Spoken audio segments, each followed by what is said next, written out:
I was talking to a kid and I was listening carefully. And the kid just said, we're watching a video, and the video was explaining how to play certain games. And then one little girl just got up and came up to me and told me in Chinese, Charlie, when I was older, I used to play this game. I say, oh, you when you were older, you used to play? She said, yes. And I just took note. And it is really an indication that children are still open, and they have a direct connection with the real side, and they can tap into their past lives, speak directly from their past lives at times. While we adults, we're holed up in our conscious minds, and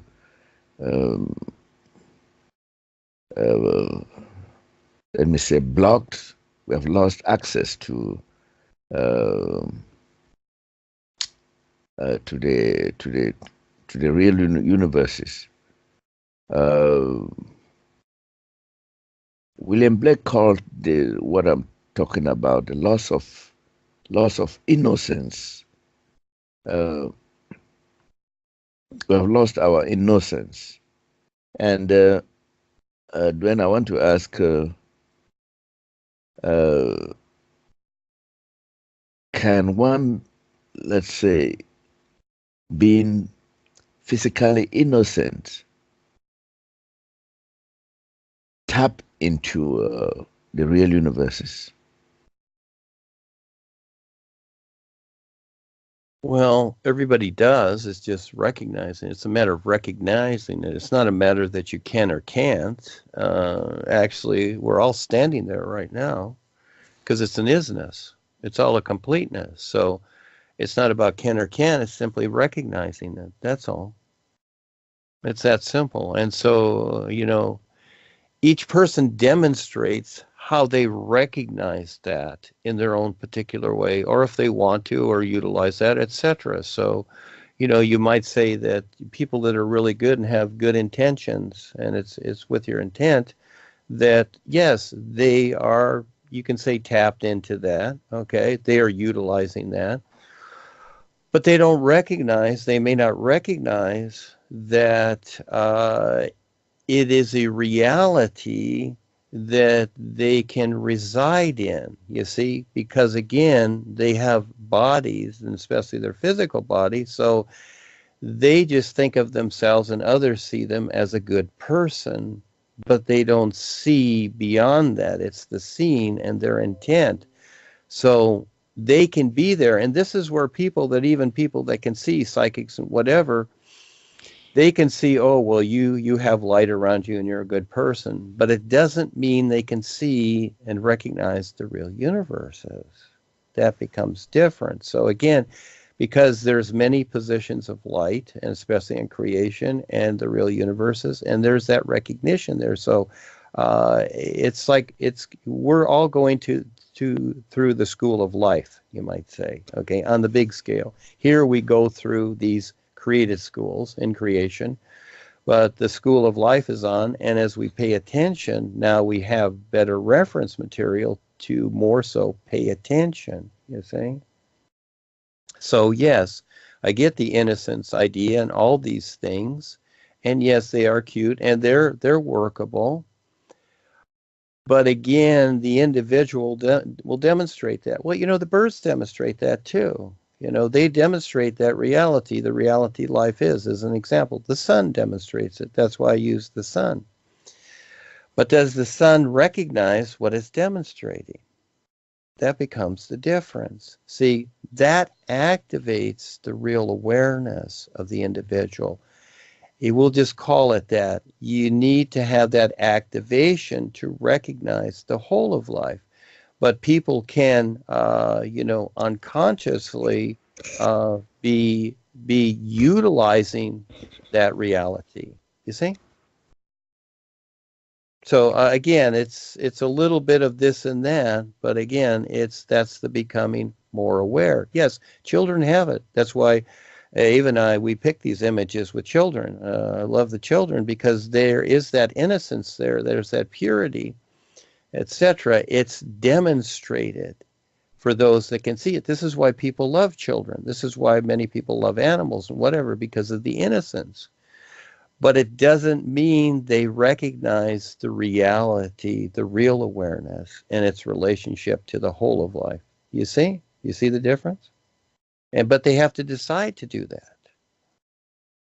And so that's what we're presenting, so that they have the possibility, so they can supersede all the effects. So even though the child has that innocence, even though the adult has it, they are still basically the unconscious effects of everything around them, aren't they?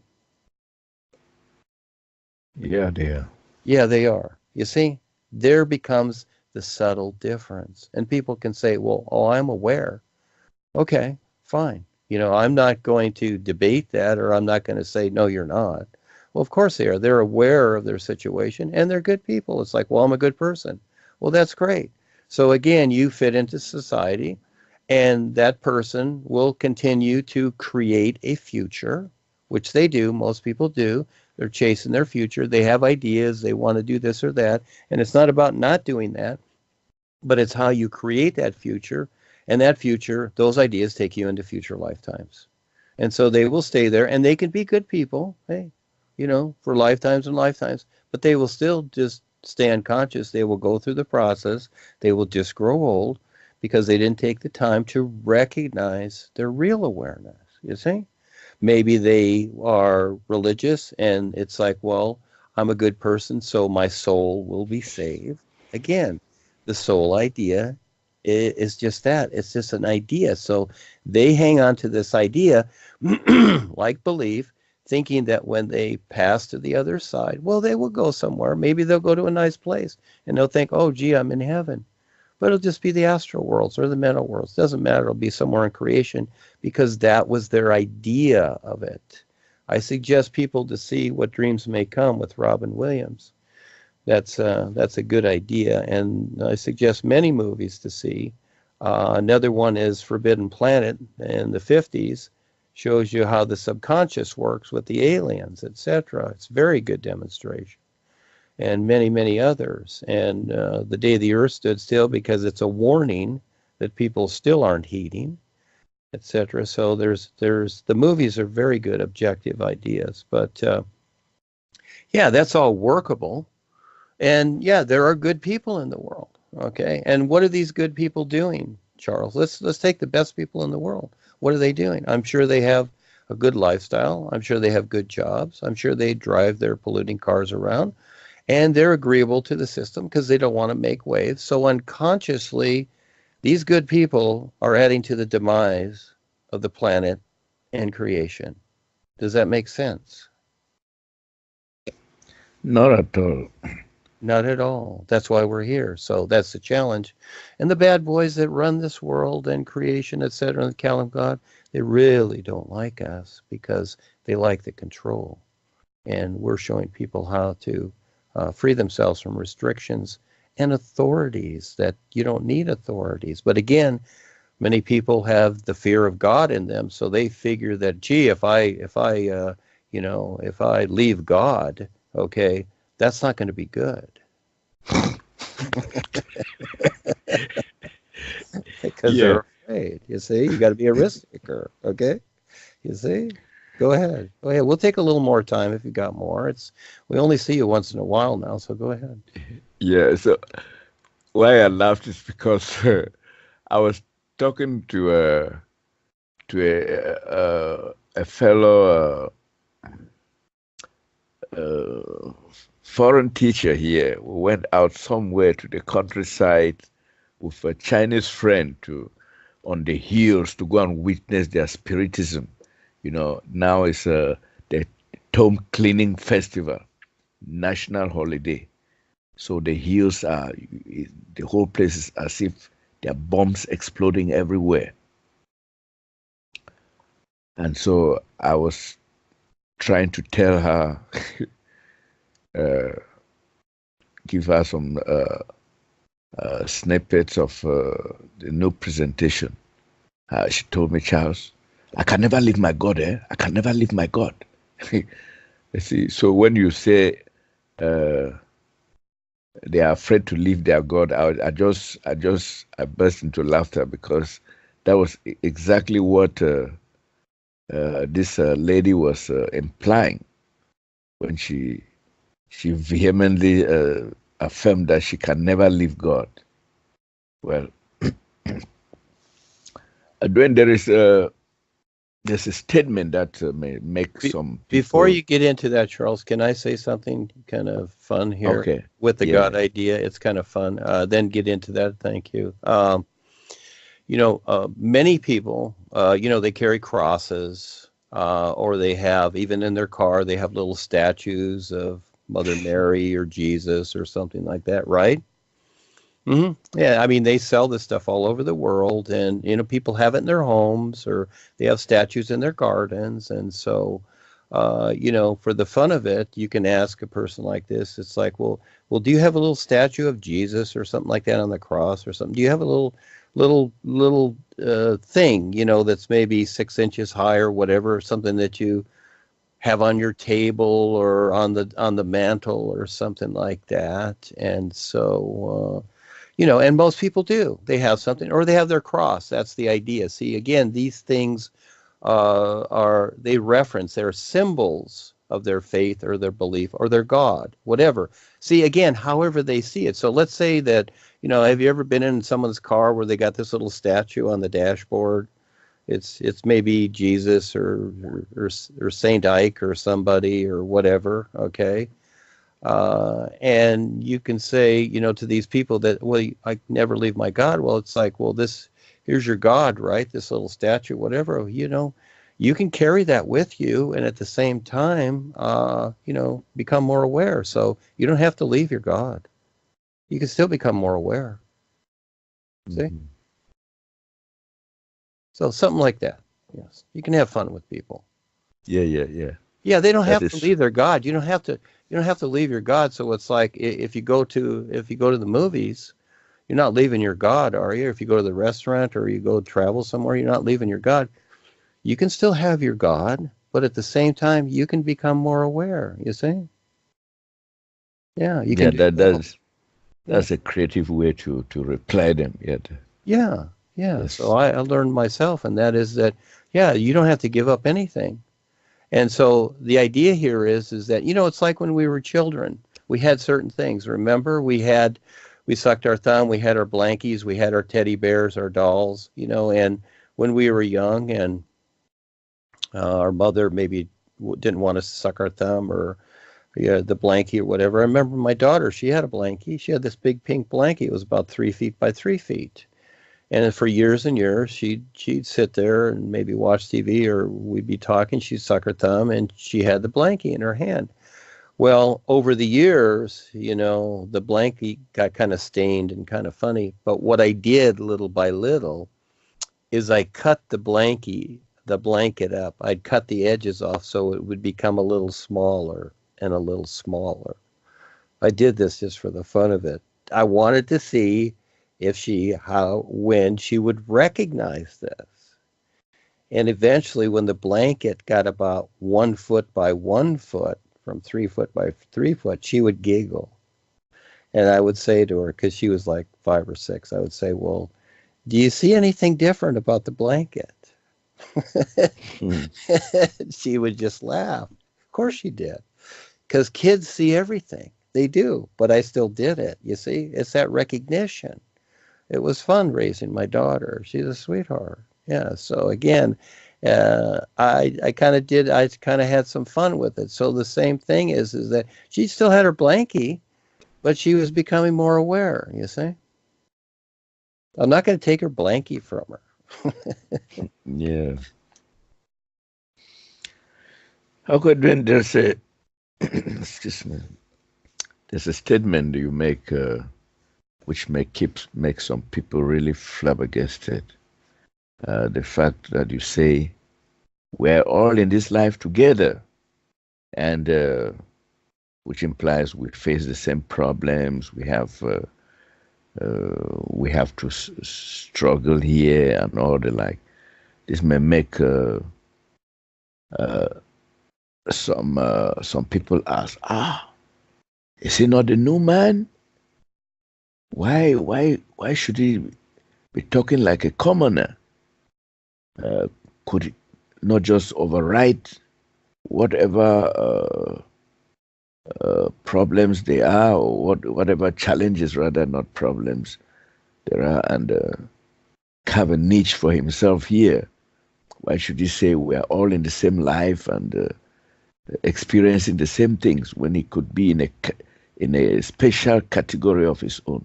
So, Duane, how can you reply to this?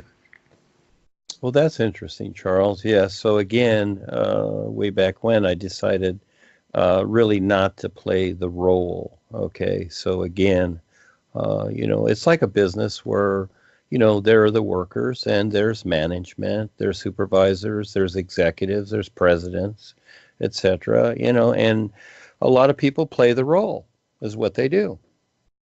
Like the president, his idea is that I'm the boss and that's it, and this is how it is.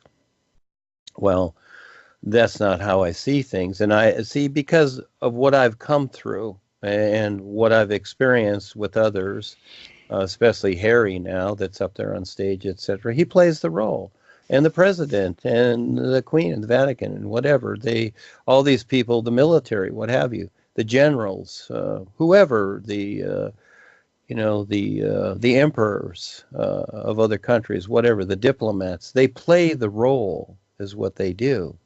And they have decided to make themselves special. And what's so funny about it is that the only reason that they have that role or special is because they have supporters. And without the supporters, they're nothing. You take away the supporters, like the president, you take away the supporters and the Secret Service and the military and everything, they stand there alone in their shorts, okay? Yeah, they don't look too cool now. They got the little emblem and everything, but that's really what it is, and I see that. I just use the Numan and Duane the Great Writer and these things as something to relate to the world in a realistic fashion. Again, this is why I never started the membership and all this funny stuff. We do certain things. There's a small part of us that is a business. Yes, this is a business world. We're just complying with that, but the bigger picture, no, I don't play that role. Actually, the thing is that I've said it many times. There is no me. I put the whole of life first. It's not about me. These masters and gurus and presidents and whatever, it's all about them. They establish themselves as the icon. It's like, oh, there's somebody. Well, as soon as they grow old and go into the astral worlds, they can look good here. People can think of them as special, whatever. But all of a sudden, when they go in there, they face themselves and others. There's no such thing anymore. They played that role. I don't see it that way. I see the isness life is. It's life. I'm the experiencer here is what I am. And just like a kid, that's really what I am. And I go through the same situations everybody else does. And lots of times, a lot of discouragement, just because I would like to be able to accomplish more because I like the adventure. But at the same time, I'm pushed back. I'm blocked by people that are just... they create demise and deception with others, and I just don't want them to be around in my way. That's to just get out of the way and just leave me alone. But again, I have to deal with that too. So I go through a lot here in the personal self, and I have to deal with whatever everybody else does too. So again, I see everybody else as special. I look for that specialness, that reality within each individual.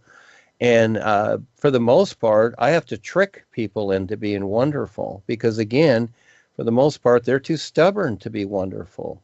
They would rather just be themselves, how they are, that personal self, and not take the risk and just do what they've always done, which they've done in past lives, and it got them nowhere.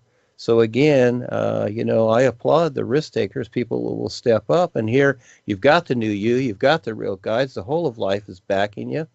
What are you waiting for? Again, collect more information and knowledge? It's not about that. You step up and take the risks. Like Mr. Gerhardt here, who all of a sudden we didn't even know each other. We had a conference with Ava the other day, and he speaks a little English, but he has already translated book 2 in German, and other Germans have read it. There's a risk taker. He didn't even know us. He just stepped up. He read it. He liked it. He translated it. Nobody asked him to do that, you see? So he took the risk, and now there are other German people that can read it and see it creates a benefit. You share that benefit, you see? That's what life is about. You become the sun too. You stand real with the real guides, and you shine, but you got to take the risk to do it. So these ideas about being special, I see everybody as special, but they have to decide to be special. And I see that relating to the true reality life is not just because you do something here, not just because you got an Olympic medal, or you can sing really good and you're popular, or you made movies, or you made a lot of money. Okay, that's a physical thing. Oh, that's nice. Okay, that's cool. All right, it's something. But the reality of ourselves is so much better. So that's what I see. But again, the individual has to step up. I can't make them do that. The boys can't make them do that. They give you all kinds of experiences. People want experiences, but what they don't realize is that, okay, you have these experiences. Now, do you recognize the potential of those experiences and what you can do and provide, for yourself and the whole of life, with the whole of life? Again, I put life itself first. It's not about me. It's not about, oh, Duane did this or he wrote these books. All this information that I've created is from what I see and I experienced from life itself, you see? So that's where I don't even copyright the books. Oh, it says copyrights on them. Well, Lulu and that puts that stuff on there automatically. Realistically, I've never applied for copyrights for any of my stuff. Let people have it. Let them say whatever they do. That's not the idea. The idea is that this world is so violent and so embedded with demise that just to get it out there for people to see it before it gets too bad here is something. So again, there's only so much time to do this. So I don't have time to make this thing a whole business idea and with me and whatever. It's not about me. I actually kind of pull myself out of the way and stay in the background. And that is that just presenting this and get others to step up and share so they're okay too. So this is where, yes, we're all in the same life. It's all for all of us. And everybody can have everything they want. You just simply have to recognize it. But the best part is it's not about wanting things. It's not about that. You can have anything you want. You can start a business and have all this stuff. But it's not about that. It's about the recognition of what life is. That's everything. Okay, what we have here in creation, these are just things. These are some things, is what they are.